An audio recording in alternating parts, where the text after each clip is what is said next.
Google Chrome is rolling out Journeys, a feature that lets you revisit your old browsing sessions based on the subject matter you were searching for. If you type a word in the address bar that's related to some convoluted rabbit hole you've been down in the past, you'll see a resume or research option that links you to the related sites you've visited before.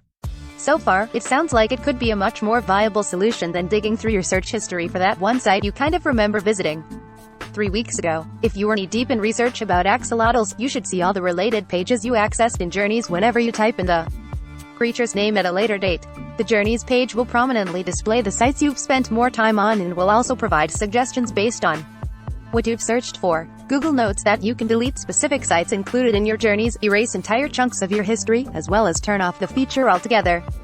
None of it is saved to your Google account either, so you won't have to worry about past Journeys haunting your browsing experience on mobile for now. At least Google wants to expand it to other devices in the future.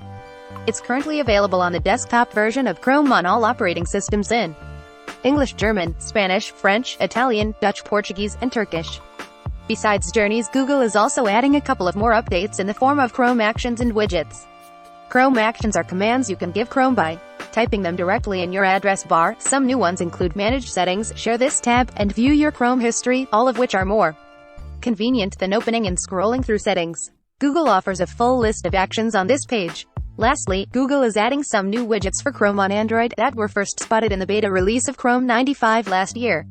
2 widgets come with the options to conduct a text, voice lens, and private search, but they're in different formats. One is presented with the Chrome address bar on top and 4 icons below, while the other has a horizontal layout with the address bar to the left of the icons. There's also a separate widget for Google's Dino game, which is known for appearing when you use Chrome in offline mode. Google says you can add widgets by long pressing on Chrome's icon and then selecting widgets. It seems like a simple way to run up a quick search or jump over cacti on the fly. Recommended by